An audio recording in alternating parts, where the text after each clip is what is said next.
Learn with Akash. Today I'm here to show you the Avengers Endgame effect in Blender. So after this video you will be able to remake the video I made this one. Okay, this is what we are gonna make today in this video. We're gonna make this monkey going to dissolve like in the Avengers Endgame movie. So first what we will do, we'll just minimize every tabs and we'll go and make a new tab. Okay, so this is my new tab. Let me click on it, and what we'll do now is we'll delete this cube. Okay, we'll delete it. Now we'll just add a new object, add a new mesh. For now I'm adding, for this animation I'm adding this monkey. Okay, so add oh my god, add mesh and monkey. You can go add over here or shift A. Okay, so now our monkey looks this. So let's go to the our modifier tab and add a modifier of the subdivision surface, and make it 2, like 2, and we'll right click on it and shade smooth, and we'll go to the particle system and add a new particle system, and let's go to the modifier tab and add a new modifier as the explode modifier. Okay, we'll add a new modifier as the explode modifier. So now if you play, you can see it that our modifier is like breaking down, but you can see the cubes or something is coming, right? So for that, if you don't want it, go to the particle system and go a little more down to render section, and this halo, put it none. Okay, now you can see the spheres all are gone. So let's just bring our timeline little up, and now what we'll go is we'll go to our gravity. Okay, so field weights and change the gravity like 0.6 t6. 6 is enough. So next we'll go to our wind. Okay, we'll add a new wind. So the timeline is too big, so let's just keep it up.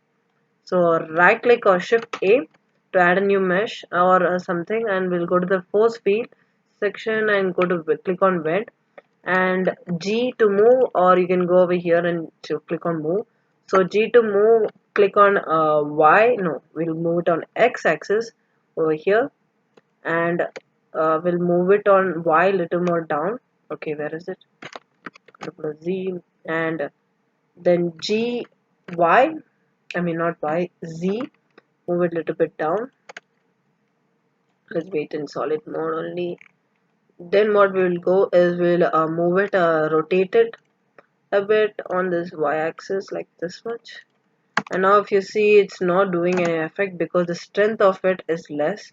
So let's go to this tab and increase the strength to like 8 or something. And now let's see, yeah, now it's much better. So here if you see at the end of my animation, all of these are just staying over there. These are the dead particles of it. Okay, so we don't need the dead particles of it, right? So what you do is go to your modify tab, click on the monkey, and go to your modify tab. Let's just click on the cursor part and go to your modify tab, and here it is: explode, alive, dead, and unborn. Just click on the dead. So if you go back, let's just see how it looks. So now what happens is everything is like, the life, everything dies at this so soon, right? So what we will do, we'll go to the particle system and go to its lifetime. We'll increase its lifetime something like double of it, like 100 or something. So now if you see, it's a little more bigger. Lifetime into 100. Yeah, now it is bigger, right? Okay, that's more than enough. So next what we'll go, we'll just add a turbulence or something. So try shift A or go over here, add a mesh or something. So let's add force field and turbulence. And now what you do, click on the this tab and go to the strength and increase its strength like 15. Now if you see, now we can see the vortex or something turbulence is there, so that's much better. So next what we'll go is we'll go click on our monkey over here and go to the particle system, and here if you see the number, right, the number of particles over here is less. So let's just increase the number of particles to something like 5000 or something. So now if we see, oh, this is much better. Now that we have a lot of particles over here. That looks good. Then what we'll do is we'll go to the resolution. Okay, source, go to source, not source, go to source, where is source? Yeah, source over here, click on the resolution. I mean, first what you do is distribution to grid. Then you can see the resolution. So distribution to grid. So what does the grid do is it goes in a formation like this. But this particles right over here, it's not that small. It's just too big. So for that only we need to change the resolution to something like 60. So now if you see the resolution 60 per grid is coming. So let's just go back and just click on this invert grid and hexagonal grid, and now it looks much better than before. So but it's too slow, right? It's taking too much time or something. So what you do is come up over here and go to the end of the particle, and let's just go thing assume that, wait, no need to type right now. Let's just go to the first frame, and suppose if I made this end frame like something like 2, on my second frame itself everything starts breaking down. Okay, so for example I change the end to 2, right? So in my second frame itself everything starts to break down, but I don't need that. I need little more time. So let's make it like something 15 and check. It's too fast. So let's make the end like double of it, like 30 or something. I mean, not 15.30, 30, and enter. Now if you see, yeah, this is much better. This looks much good. But if you see, I have this red lines over here. My resolution is going down. So that's because we need to bake all these. After baking, everything will look good. So let's go over here. And remember this, if you need to do a little more modification or something, do it before you bake it. Otherwise, after you bake, these all will be blocked for you. Okay. So let's just bake it right now. So my animation is baking.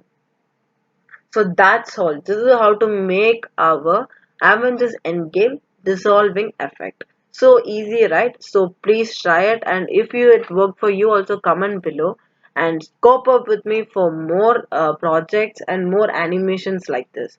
So thank you for watching. Before that, let me just show you how did I add the plane and the texture. And if you need to do it on a model or something, and if you are struggling to find a website where they can give you like free models, so I was scrolling down. So the tip is go to a website called Mix Ammo. Okay, Mix Ammo. Okay, here you can get characters, animated characters, and plain characters for free. In my next animation, let's see. Let's download one of these characters and do an animation with them. Okay, so let's see whether our animation is baked yet. So it's baking. So let's just check 109 18 frames. So I don't need that much frames. Anyways, I'm gonna like remove most of the frames over here which I have. So 250, let me just make it 200 or 186. No, let's just go over here. When my animation ends is over 120 is much good. So end frame is gonna be,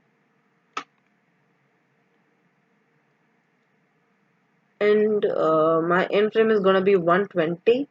And suppose if you need to render this out in an animation way, like in an animation in the means in a video way, means the another tip is, if how to render this thing, if you ask, go to this tab. Okay, over here, this is where you render it out. These three things will show you, like if you need to render out an animation in a video format or a photo format, this is where you need to do. So make sure you go over here. Okay, go to this tab, output properties, and scroll a little more down, come to the output and change the temp. Okay, this is where it's gonna be saved, and here the file format is png, right? Click on it and go in this, anything you choose. I'm choosing this mpeg video, and rgb is for color and black and white. So that's all, and this is the saving output. Just click on this thing and save wherever you want. So thank you for watching this video. Bye.